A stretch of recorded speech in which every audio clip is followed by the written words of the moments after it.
Gila ya, sihirnya si Van ini benar-benar menghancurkan kulit dari sebuah monster itu. Akhirnya si Van ini benar-benar ujuk gigi ya guys ya.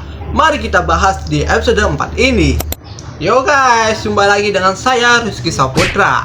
Jadi kali ini kita bakalan bahas atau beda atau rekap dari sebuah ceritanya dari anime. Ya, kita sebut aja karakternya si Van ini ya. Nah, sihir sebuah produksi sihir. Nah, sebelum bahas seperti biasa ya guys, kalau kalian ingin donate silahkan, linknya ada di bawah deskripsi ini ya. Dan buat kalian intinya jangan lupa like, komen, dan subscribe ya. Mari kita bahas saja video kali ini. Van ini memberikan sebuah instruksi kepada warganya sendiri untuk bareng-bareng mempertahankan benteng kastilnya atau desanya ini dari serangan dari seekor monster kadal gitu. Nah, pada saat itu akhirnya pun si warganya terkesima dengan pidatonya Van dan langsung saja menuju ke atas benteng. Nah, di posisi itu si Van ini mau menaik ke sebuah benteng dan ditahan oleh pelayan apa tuh namanya.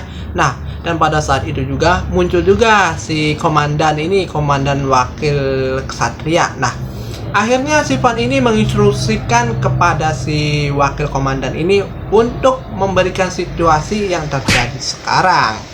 Ya, dan pada saat itu juga nih ya guys ya, dia memberikan instruksi atau arahan dari seorang Van menjelaskan situasi yang terjadi, bahwasanya ada seekor monster seperti kadal yang akan menyerang benteng ini. Nah, jika diserang kemungkinan bakalan hancur karena itu ada sekitar 40 ekor monster setinggi 8 meter.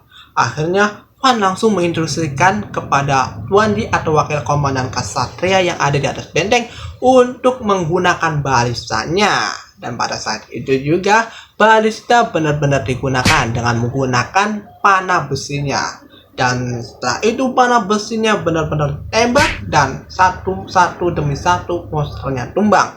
Akhirnya tembus juga dari panah besi itu.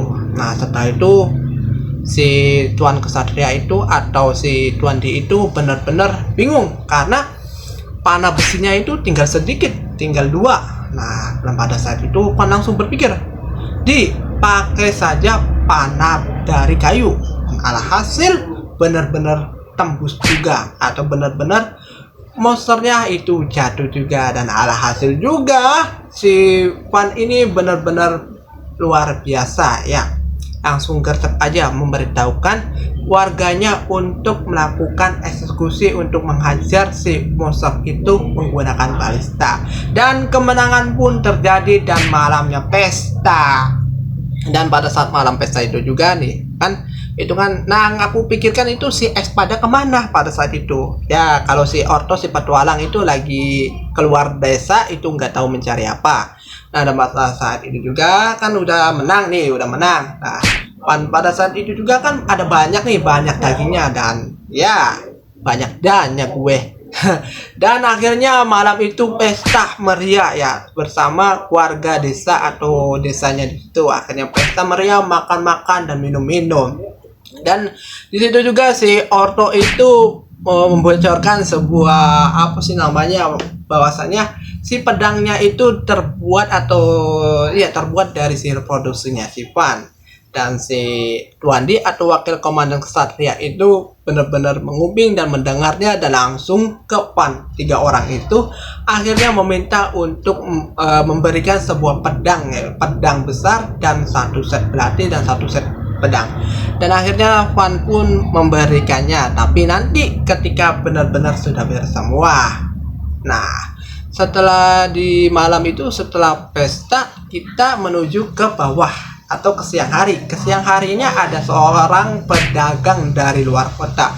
Dan seorang pedagang itu benar-benar terkejut dengan benteng yang begitu besar sekali. Apakah benar ini desa kecil? Dan ternyata ya, benar-benar desa kecil. Dan seorang pedagang pun benar-benar kaget melihat monster yang bisa diburu oleh rank A itu bisa diburu oleh desa sekecil ini. Dan akhirnya pedagang pun menerima material yang diberikan atau yang itu punya akhirnya untuk diperjualbelikan ya. Dan Van pun menawarkan sebuah senjata agar dipromosikan dan dijual. Dan pada saat itu juga seorang pedagang pun setuju. Dan yang paling herannya dia udah setuju, terus udah dibikin tokonya sendiri. Dan ya tentu saja pada saat itu juga akhirnya setuju juga semuanya. Aku juga bingung ini. Aku banyak pikiran nih guys ya, maaf ya kurang memahami juga. Jadi di akhir video ini kita melihat melihat Tuan Putri dari kerajaan yang lain menghampiri desa itu. Dan ya tamatnya itu di video Tuan Putri itu. Dan aku minta maaf sekali ya guys karena kurang fokus. Aku padahal sudah fokus dan udah berapa kali banyak video gue bikin cerita gue semaksimal gue. Pokoknya saya minta maaf karena kurang fokus. See you di episode berikutnya. Terima kasih yang sudah menonton. Bye bye.